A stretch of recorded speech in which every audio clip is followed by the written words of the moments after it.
vous accueillir dans cette salle pour vous présenter mes vœux, ceux du conseil municipal et du personnel communal. Je vous remercie d'avoir répondu si nombreux. J'espère que je vais pouvoir aller jusqu'au bout parce que ça commence à battre un peu fort. Allez. J'ai une pensée particulière pour les personnes qui, pour des raisons de santé, ne peuvent pas participer à cette soirée et pour celles qui nous ont quittés. Nos pompiers volontaires, malgré les soucis de disponibilité, interviennent pour secourir les biens et les personnes, font un travail remarquable au service de nos populations. Une caserne toute neuve, plus pratique et confortable est mise à leur disposition. Merci aux financeurs, l'État, le conseil départemental et les communes desservies, un premier appel. La présence de la gendarmerie sur notre territoire est essentielle. Je me félicite de nos bonnes relations. Il faut continuer à encourager des associations très nombreuses sur Saint-André et leur rendre hommage pour les animations proposées. Cette cérémonie de vœux est l'occasion de dresser le bilan de l'année écoulée et de présenter des projets pour l'année à venir. Compte tenu des élections municipales du mois de mars, la communication des communes est réglementée par l'article L52.1 du Code électoral. Nous n'aurons donc pas ce soir de programme affiché. Élu depuis 1983, il est temps pour moi de laisser la place. En 2025, la commune a réalisé des investissements suivants. Fin des travaux d'extension du centre de secours, équipement de logiciels de sécurité dans la base de loisirs de disques, acquisition et poste de radar pédagogique aux entrées du village, mise en place de la vidéoprotection. Dans le cadre du programme Petite Ville de demain, lancement des études du diagnostic et d'avant-projet sommaire, en vue de la rénovation énergétique et de l'aménagement de la salle polyvalente, cette salle.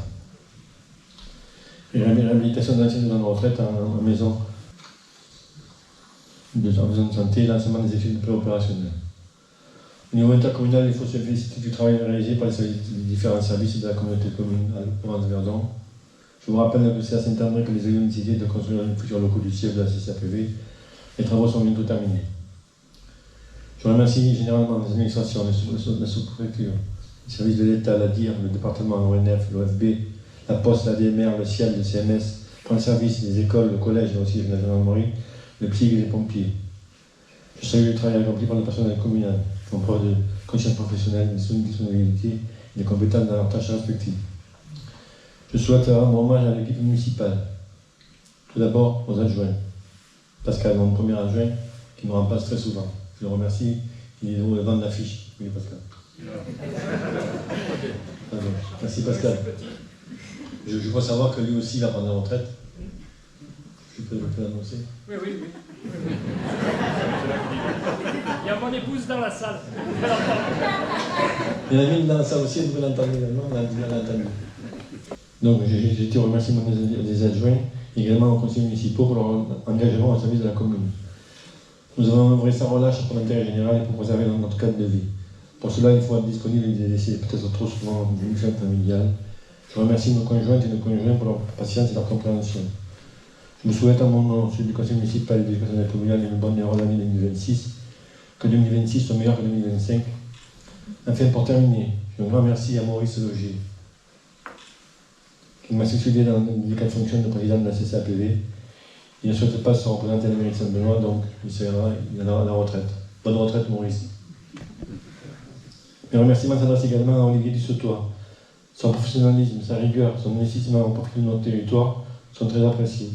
Ils ont formé avec Maurice un super binôme. Vous allez me manquer. Merci, nous allons ensuite trinquer notre milieu. Merci à tous.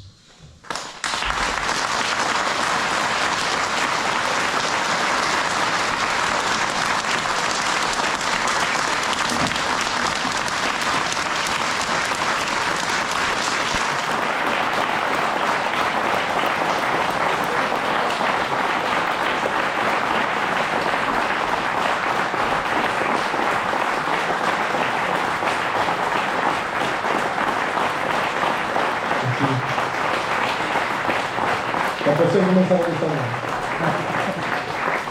Ce sont les applaudissements qui font ça. Merci à toutes et à tous. L'apéritif est servi. Pas encore. Allez. Attends, monsieur Serge, l'apéro après.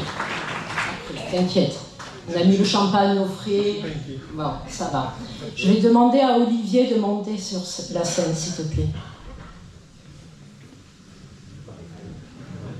Qu'est-ce qu'ils vont vous faire? Allez. Nous, jamais.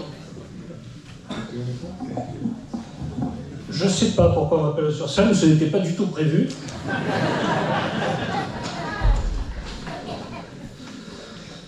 D'autant moins que la période, comme Serge, ne copie pas. La période que nous trouvons est un peu spéciale, il l'a dit, c'est-à-dire cette période préélectorale où il est impossible d'évoquer le bilan de la municipalité sortante et évidemment de parler du futur. Rien n'interdit de parler des 45 dernières années. Rassurez-vous, je serai bref. C'est donc le 6 mars 1983 qu'un grand as bouclé de 24 ans est entré au conseil municipal de Saint-André, d'ailleurs en tant que candidat libre. Charles Laurent avait été réélu maire. Le 10 décembre 1987, des élections partielles ont abouti à l'élection de Jacques Boëti comme maire, et Serge devient déjà adjoint, troisième après Jacqueline Roux et Henri-Jean Nicolino. C'est lors des municipales du 12 mars 1989 qu'un autre genou entre au conseil municipal, tout aussi moustachu, mais moins bouclé. Pascal Serrano. Serge devient deuxième adjoint de Jackie. Il est élu premier adjoint après les municipales des 16 mars 1995 et 11 mars 2020. Et Pascal est également réélu conseiller municipal. Enfin, c'est après les élections du 16 mars 2008 que Serge est élu maire et Pascal est élu premier adjoint. Les deux compères conservent leur fonction après les élections des 23 mars 2014 et 15 mars 2020. Parmi les projets forts de ces messieurs, on trouve l'agrandissement et la rénovation de l'école primaire, l'acquisition de l'ancien hôtel du Parc où la nouvelle mairie a été installée, la création de réseaux de chaleur, etc., etc. Il y en a d'autres, mais on m'a dit qu'il fallait être bref. Ceci dit, ces derniers jours, j'ai subi une très très grande pression de gens que je ne nommerai pas pour évoquer certaines anecdotes. Par exemple, Saint-Serge s'était mis en tête de remettre en place une jardinière. C'était une fin d'après-midi d'été, avenue de la Gare, pas très loin de chez Catry. Vous savez que nous avons des jardinières automotrices au village. On a beau les mettre en emplacement, elles se déplacent tout seuls. Je pense. Enfin bref, il s'agissait de jardinières en bois antérieures à celles qui sont en plastique actuelles. Donc, cette jardinière s'était donc déplacée toute seule, comme je vous le disais. Serge décida de le remettre en place. Je passais par là, nez au vent, sortant du boulot. Je lui dis « Attends, je lève la veste et je t'aide. » En vain, Serge s'arc-bouta en saisissant l'une des planches. Il a l'air, moi. Afin de manœuvrer la jardinière. Ces engins sont très lourds. Donc Serge avait dosé son effort de manière herculéenne. Las, le temps, l'humidité, le gel, le sec, le terre végétale avaient sapé le plus gros de la résistance de cette pauvre planche. Et au lieu de se confronter à 100 kg de résistance, Serge se trouva face à la fermeté d'une feuille de papier à cigarette. Il partit donc en extension arrière avec la grâce d'un plongeur acrobatique. Mais avant même qu'il ne touchât le sol, son regard avait rencontré le mien. Si bien que lorsqu'il s'affala, il était déjà en train d'éclater de rire.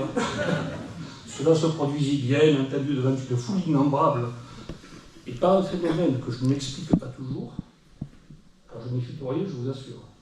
Toute l'avenue de la Gare et la Grande Rue furent au courant dans les 2 minutes 30. Pour Pascal, je ne puis pas ne pas évoquer la mésaventure qui lui arriva sur scène en décembre 2024 du fait d'un short à la fois trop grand et trop court. Mais il y a des dames, des jeunes filles et des enfants. Demandez-lui plutôt. Autre anecdote concernant Serge est que je dois rencontrer malgré mon extrême réticence. Peut-être quelques-uns d'entre vous ont entendu parler du sucrogénépi voltigeur. Oui, il me semble. Je ne sais pas si je dois. Si ? Ah bon, ben alors. C'était un 15 août à midi, chez Serge, aux Espinasse. Alain Hidalgo y avait confectionné un succulent méchoui. Tout le monde, à part moi, avait, disons, comment dire, bref, à part moi, personne n'avait bâti à ça. Sucer les garçons. En fin de repas, Ivaldi sortit donc un pot de sucre au génépi, lequel pot, après avoir fait le tour de la table, s'arrêta pas très loin de moi. Il a dit, vous avez indiqué le truc de flamber le sucre, de le souffler pour l'éteindre, et hop, derrière le plastron. Quelqu'un proposa son briquet, je crois que c'était Babette. Dans mon coin de table, se trouvait précisément justement Babette, Serge, Cathy, Charlotte, Jean-Noël, etc. Suivez-moi bien, parce que ce que je vais raconter n'a duré qu'une seconde. Hein. Je vous... Pas plus. Et je vais prendre un peu plus de temps. Donc, on décide de flamber le sucre. Le malheur voulu qu'il n'eût à disposition qu'une cuillère en plastique. Serge s'en saisit. Je le mis en garde, en lui rappelant que le feu et le plastique, pas bien copains. Mais Serge, flamboyant, c'est bien le mot, affirma: Moi, je vais tellement aller vite, moi, que la cuillère, moi, elle n'aura pas le temps de fondre, moi. Ayant le geste à la parole, Serge plonge alors la cuillère dans le pot, saisissant le sucre et l'allume. Rappelez-vous que tout cela va très vite et que nous sommes à l'extérieur au mois d'août à midi. Par conséquent, la flamme bleue de l'alcool était pratiquement invisible. Serge se dit que le sucre n'avait probablement pas pris feu, car il n'était peut-être pas assez imbibé. Il replonge alors immédiatement la cuillère dans le pot. Il la ressort. La cuillère emploie, le sucre enflammé tombe sur la nappe en papier qui prend feu. D'un geste large et magistral, évoquant un semeur de blé de la grande époque, ou un hockeyeur sur glace, Serge balaye le sucre en éteignant la nappe, mais hélas, sans trop calculer la trajectoire du dit sucre. Ce sucre voltige alors vers Cathy, son épouse, tombe sur ses jupes qui prennent feu. Fort heureusement, Charlotte, sa fille, était à proximité et put éteindre sa mère avec le contenu de son verre non combustible. C'était du champagne.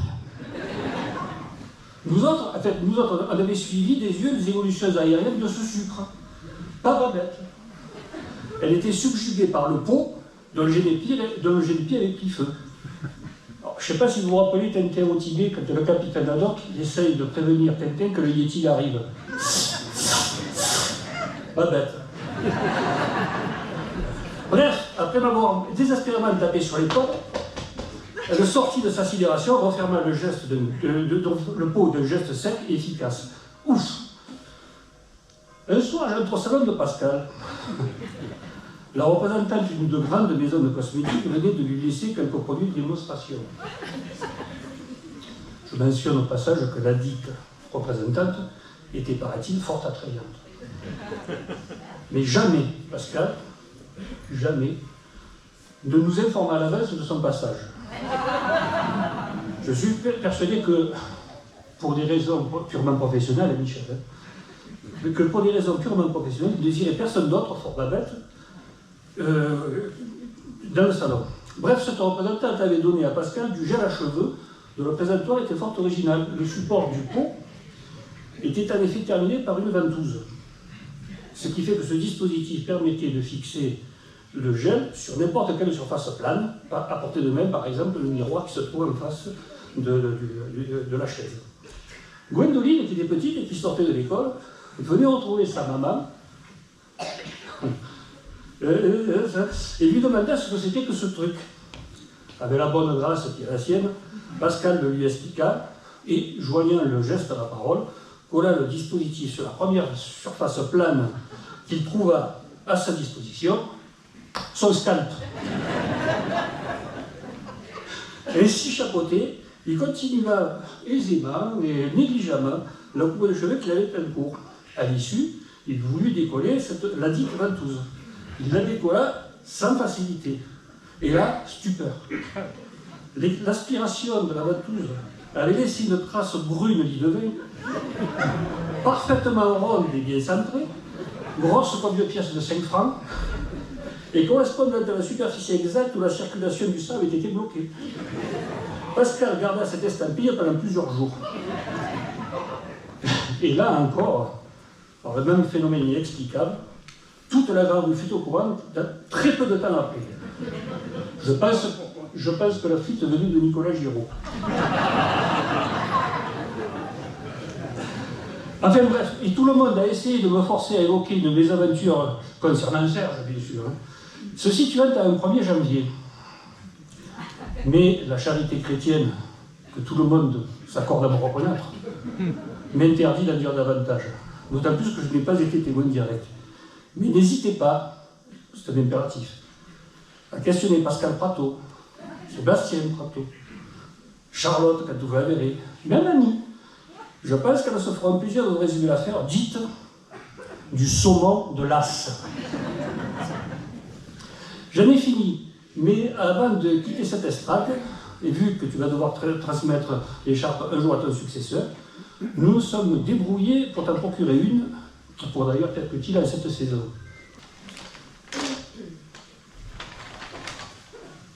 Voilà. Mais il y en a eu aussi pour Pascal. Voilà.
tranquille.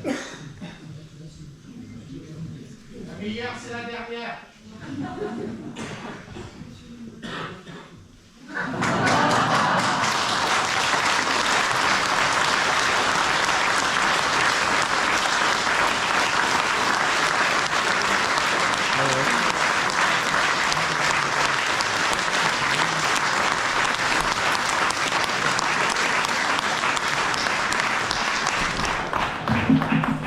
Avant de partir, j'ai vécu des moments exceptionnels à Saint-André-les-Alpes.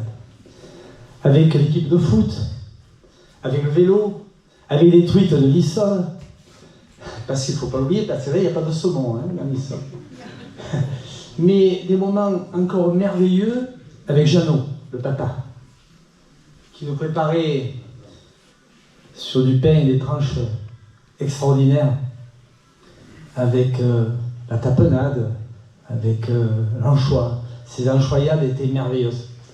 Alors après, des fois, il était compliqué de faire un match. Mais bon, on le faisait. C'était une camaraderie de footballeurs entre Valençol et Saint-André. C'était le grand cœur. Je me rappelle encore de la mort de notre ami Audibert. Alors là, c'était le comble. Car la moitié de Valençol était venue à l'enterrement d'Audibert.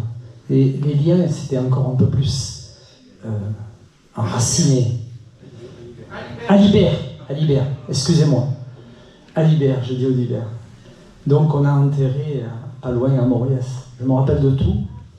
Cette camaraderie, elle a duré, et jusqu'à ce jour où, malheureusement, il nous quitte pour aller faire ses vacances, parce que là, il est en vacances.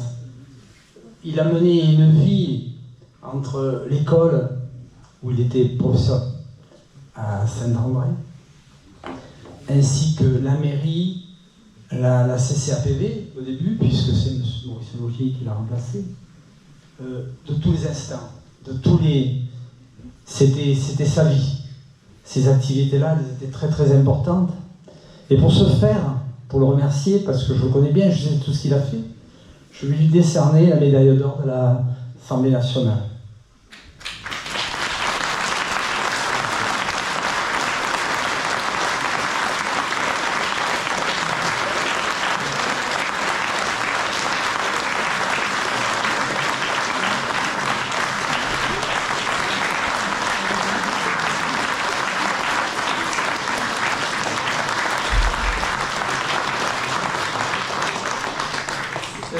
Très grand plaisir. Franchement, c'est plus que mérité. Et je vous remercie d'avoir autant applaudi à peine à la fin de son discours. Car il mérite tout ça. Donc, toi, on va pas nous boire un coup. Merci à déjà pour votre témoignage. Merci bien. Et merci, on est chaud au cœur. La prochaine, ça y est, ça mieux.